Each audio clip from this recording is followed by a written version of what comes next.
Chapter 1, Section 2. The vocabulary I want you to learn for this section is going to be power, exponent, base, and simplify. A power means when we take a number or a variable and we raise it to a power. For example, if I said 10 to the third, that's 10 raised to the third power. Okay, in this case here, if we take a look at 10 to the third again, the 3 up here is the exponent. That's your exponent. Your base in this case would be your 10. Okay? 10 would be your base, 3 would be your exponent, and when we say 10 to the third power, that's what we mean when we raise it to a power. Now, if we're going to take 10 to the third, and we're going to simplify this, whenever you use a 10, actually any number raised to a power, it's really saying 10 times 10 times 10, which the third power is 3 tens multiplied by each other. When you're multiplying tens, 10 times 10 is 100, times 10 is 1,000. So if we simplified 10 to the third, it would equal 1,000. That's what simplified means. Now that we know what a power is, what an exponent is, what a base is, and how to simplify, let's take a look at some examples. If we take a look at 4 squared, 4 squared is 4 times 4, which equals 16. 5 cubed is 5 times 5 times 5. 5 times 5 is 25, times 5 equals 125. This is an interesting one. 1 to the 16th power. Are we going to multiply 1 by itself 16 times? We don't need to, because 1 times 1 is 1 times 1 is 1. So 1 to the 16th power would be 1. This is an interesting one here. 5 6 squared.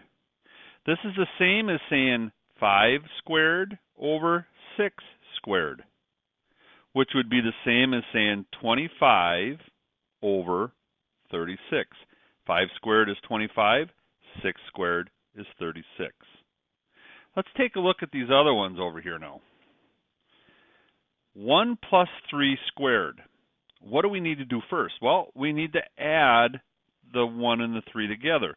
So this would be 4 squared. 1 plus 3 is 4 squared, which equals 16. If you notice, it's the same as this one over here. What do we do in this case? 5 plus 3 times 2. This is just order of operations. Okay, we know that we multiply first and then we add. So 3 times 2 is 6. So 5 plus 6.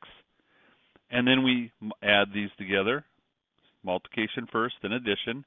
5 plus 6 is 11.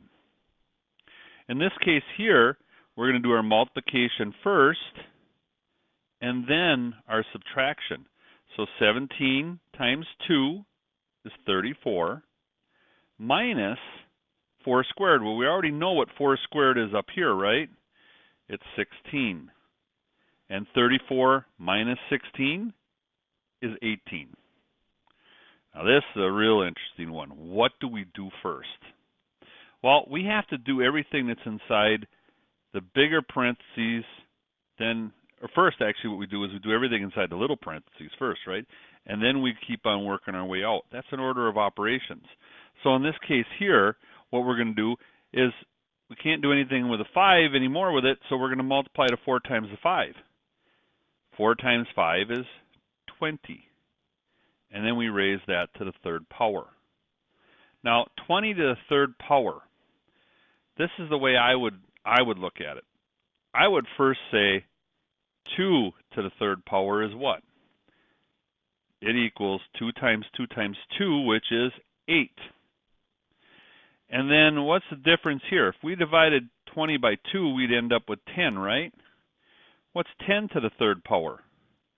Well, we know 10 to the third power on our last examples we know is 1,000. If we multiplied 8 by 1,000, it equals 8,000. Now that may be a little bit different way of looking at it. You can take a calculator and you go 20 times 20, which is 400. Okay, 20 times 20 equals 400. All right, and then we take 400 and we multiply it by 20 again. So it's like 20 times 20 times 20 would equal, well, 2 times 4 is 8, and we'd add one more zero to it, would be 8,000. Okay, there's different ways you can look at this, how you can do it. All I did in this case is I multiplied the 3, or I took 2 to the third power. All right, and then what am I left with? Well, I'm left with 2 times 10, right? I'm left with my 10, and I just did 10 to the third power. So either way you want to do it, it'll work fine, but this is how you simplify the 4 times 5 all raised to the third power.